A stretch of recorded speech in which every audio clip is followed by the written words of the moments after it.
Hi, I am Mohammad Kamran from IIT Indore, India. I am a PhD scholar and working with Dr. Shuman Majumdar.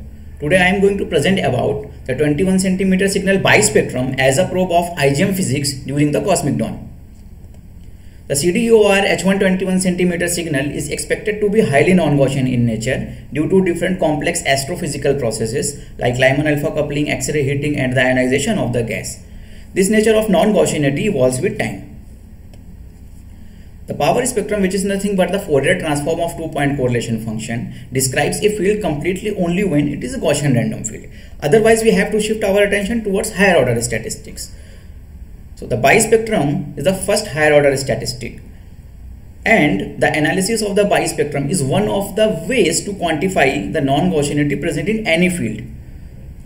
So this is the expression of the bispectrum. So the bispectrum is nothing but the Fourier transform of three-point correlation function. And from this expression it is clear that our bispectrum estimator B21 will be non-zero if and only if 3k modes involved in the definition k1, k2 and k3 forms a closed triangle given by this vector equation. And in this expression the delta 21 is the Fourier transform of the differential brightness temperature in real space. We know that the power spectrum, at least auto power spectrum, is always positive. On the other hand, the bispectrum can be positive or negative. Basically 21 cm bispectrum can be positive or negative. So the bispectrum will be positive if and only if either 3 deltas involved in the definition are positive or 2 deltas are negative and 1 delta is positive. Similarly, bispectrum can be negative if and only if either 3 deltas are negative or 2 deltas are positive and 1 delta is negative. Many people had been worked on the CDOR 21 cm signal bispectrum based on analytical models and simulations of the signal. But all these previous works are based on the real space signal as against redshift space. So in observer's real space, the actual distances of the emitters are known and the signals is expected to be isotropic. Okay. On the other hand, however, in redshift space, the signal appears to be anisotropic with respect to the line of sight direction. So in this work, we are first to quantify or to study the bispectrum for redshift space signal. Also, all the previous studies are based on few specific kinds of K triangles like equilateral, squeezed, stressed, etc. So in this work, for a comprehensive understanding of the non-Gaussianity, we consider all possible triangles in the Fourier space. So this plot represent the all possible triangles in Fourier space, which we call here the n cos theta space, where n is k2 by k1. K1 and k2 are the two arms of the K triangles, and cos theta is basically cosine of the angle between k1 and k2. Okay, and the shaded region here represent all possible unique K triangles, which we call here unique K triangles parameter space. This means that each point in this shaded region uniquely represented by a triangle. For example, top left corner represent equilateral triangle, top right corner represent squeezed K triangle, and bottom right corner represent stressed K triangles. So these are the conditions for the unique K triangles. So first one is K1 larger than or equal to K2 larger than or equal to K3, and other conditions are on n and cos theta, where n and cos theta should lies between 0.5 to 1. And one more condition is on the product of n and cos theta, which is here n and cos theta. So product of n and cos theta should be greater than or equal to 0.5. So the shaded region in this plot represent the region with n cos theta greater than or equal to 0.5, which we call here unique K triangles parameter space. So in this work we have considered the 1D radiative transfer Grizzly simulation developed by Ghada et al. 2015 and 18 to simulate the differential brightness temperature or brightness temperature map. So in this work we have considered the galaxies with mini quasars as our source with minimum halo mass 2 into 10 to the power 9 MSN. So we call it as our fiducial model. But in this work we have considered actual scenario where the Lyman alpha coupling and X-ray heating are running simultaneously. Okay, So this is the table for our fiducial model with different parameters like M hello minimum, F star, F escape, Fx, etc. So this is the plot of the normalized bispectra. So normalization is in such a way that this is in the unit of millikelvin cube. Okay, so here we have plotted the bispectrum or bispectra for all possible unique K triangles at 5 different stages of the cosmic dawn, from very early to very late stage. So as we move from top to bottom, redshift is decreasing, and for 3 different K1 modes. Okay, and so as we move from left to right, K1 modes are increasing. So each panel in this plot represent the bispectra for all possible unique K triangles at particular K1 and at particular redshift. For details, see our recent publication in MNRS. So we can label different stages of the cosmic dawn as very early stage, middle stage, late stage, and very late stages of the cosmic dawn. And similarly, we can label the different K1 modes as small, intermediate, and large K1 modes. The color coding here are in such a way that the different levels of the blue colors represent positive bispectrum values or positive bispectra values, and the different levels of the red color represent negative bispectra values.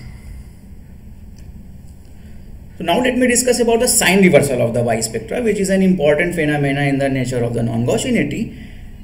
So first I will discuss the bispectrum sign reversal for small K1 modes. So first sign reversal we have observed from very early to early stage. So in the redshift term from 16 to 14. So there is a first sign reversal or first sign change of the bispectrum for almost all possible unique K triangles.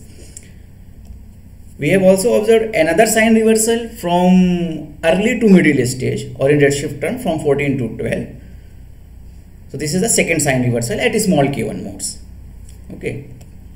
So next question arises, what are the physical reason for this sign reversal? So I will address this issue little bit later. So to address this question, why these two sign reversal are happening, we have considered 2 more scenarios along with the practical scenario. So practical scenario is basically the Lyman alpha coupling and X-ray heating both are running simultaneously. And 2 more scenario in 2 more scenarios. First one is the Lyman alpha coupling only case. This means that there is only Lyman alpha coupling in the cold IgM, which we label it as model A.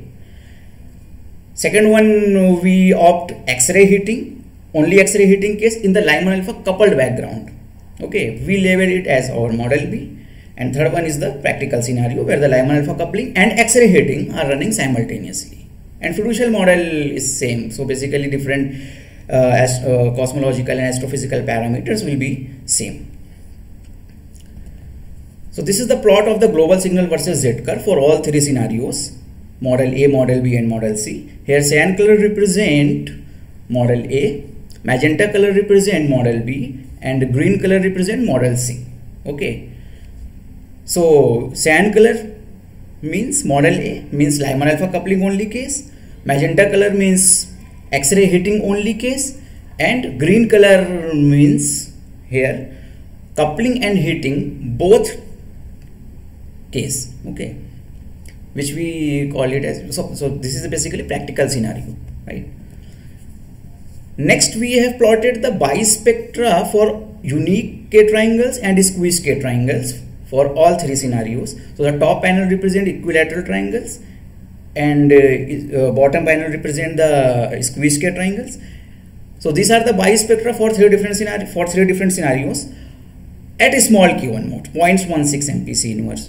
So first let me discuss about model A. Okay, evolution of the bispectrum for model A, which is the Lyman alpha coupling only case. Okay, so here we can see that for both types of K triangles, squeezed and equilateral, for larger redshifts, let's say for redshift greater than 12, the bispectra are negative. See the cyan color curve up to redshift 11, the bispectra are negative. Okay, and for redshifts less than 11, the bispectra are positive for both types of K triangles. So this means that there is a sharp sign reversal of the bispectra. Okay, so why this sign reversal is happening for model A? This is because of the overlap of the ionized and Lyman alpha coupled region. Okay, at later stages, right? Now let me discuss about for model B, which is the magenta color curve, represented here by magenta color curve, and this is the X-ray heating only case. So here we have observed double sign reversal for both equilateral and squeezed K triangles at small k1 modes. Okay, so this is since this is the only heating case and there is a two times of sign reversal, so we can say that this sign reversal are happening due to the heating. This is simple. Now if we consider the model C, where the Lyman alpha coupling and X-ray heating are both running simultaneously, then again there are double sign reversal. Okay, so what we can conclude? So we can conclude that only X-ray heating is responsible for the double sign change. One sign change at higher redshift, another sign change at lower redshift. Okay, Lyman alpha coupling is not responsible for the sign reversal of the bispectra at higher redshifts.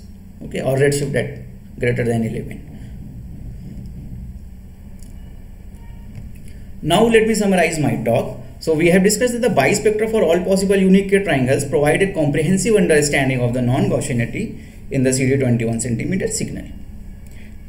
Next we discuss the bispectrum sign reversal, about bispectral sign reversal. So we have observed double sign reversal. Okay, so when I was discussing about the practical scenario where the Lyman alpha coupling and X-ray heating running simultaneously, the bispectra changes sign twice for small k1 triangles. Okay, so these sign reversal are due to only heating of the IgM. Lyman alpha coupling is not responsible for these sign reversals. Okay, so these features of sign reversals can be used as a confirmative test of the 21 cm global signal detection, and they can also be used as a normalization points of the history of the cosmic dawn. So these are our major publications recently published in NAMA and RS. So for details one can see these papers. Thank you. So if you have any question, then please feel free to ask question on either on the Slack channel, or please put an email to me. Yeah, thank you.